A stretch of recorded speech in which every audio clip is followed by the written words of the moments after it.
नमस्कार यूट्यूब रो चवन भाईना चैनल को आपण मान समस्त को स्वागत जनाऊछु। सुधीवृंद आज गोटे कहानी मु आपण मान आगे वर्णना करी।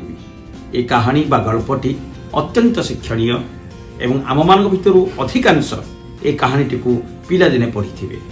पुणी आउ थे मन पकई दौछि से कहानीटी को जार शीर्षक होछि दुष्ट बगर कहानी। दिने दुष्ट बगटीए बड़ चतुरामी कला।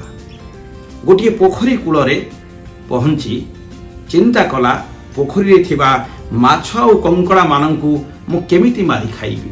तेणु योजनाटीए प्रस्तुत कला एवं निजर योजना अनुजाई से बगटी अभिनय करी पोखरी कूल बसिला। माछ और कंकड़ा माने बगटी चुपचाप बसी थिबारु ता पाखकु आसी ताकु पचारिले एमिति दुखरे मन मारी काहींकी बसीछ। बग कहिला मु तुम मानकर भविष्य संपर्क में चिंता करुथिली। अल्प दिन भितरे वर्षा अभावरु नई नाल पोखरी सबु सुखी जीव। तमे माने बड़ कलबल हेई जीवन त्याग करिवो। भाबुछि जदि तम मानकु नै मु आउ गोटे पोखरी रे छाड़ी देई जीवी तेबे निश्चित भाव में तमे माने बंची जीवो। बगर एई चतुरामी कथारे एई छलनापूर्ण कथारे माछ कंकड़ा माने भली गले एवं सेमाने समस्ते भाबिबाकू आरंभ कले जे बगटी सतरे केते भल। आम समस्तंकर भविष्यत विषय रे से केते चिंता न करूछंती। तेणु चलंतु तांको योजना को आमे सफल करिबा।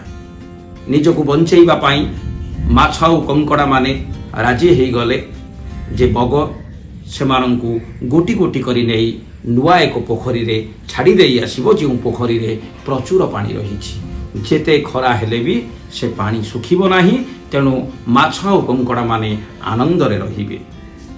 एवं दुष्ट बगटी माछ कंकड़ा मानंकु आउ गोटी पोखरी को नबा ना रे एई भरी गोटी गोटी करी नेला एवं सेमानंकु गोटी गोटी करी खाइला।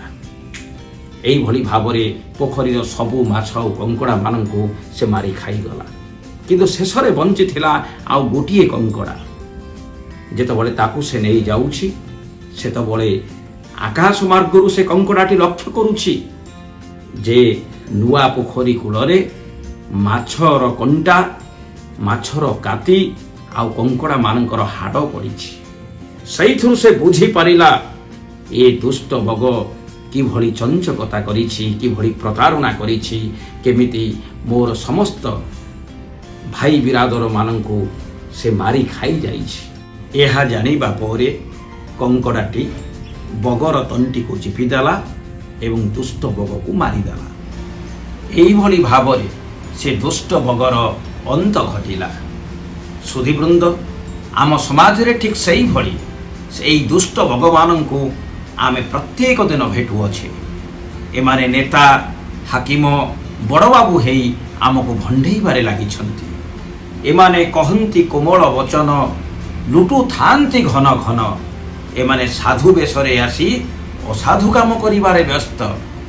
एमाने रावण होई सीता चोरी कामरे व्यस्त।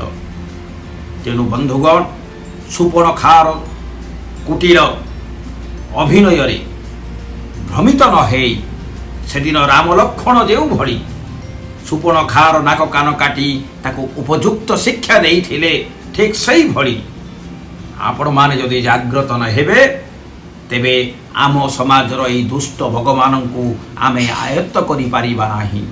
एई दुष्ट भगवानंक कबळरु समाज को रक्षा करिबा पाई तेनु आपण माने जाग्रत हुअन्तु। एई होउछि आजिर वार्ता। आजिर एई गल्पटी आपन केमिति लागिला दयाकरी आमर मेसेज बॉक्स रे निश्चित भाव में जणाइबे एवं ता सहित अनुरोध करिबो बंधुगण यूट्यूब रो चवन भाईना चैनल को दयाकरी आपण माने समस्ते सब्सक्राइब करिबे। वर्तमान पाई विदाय नबा। नमस्कार।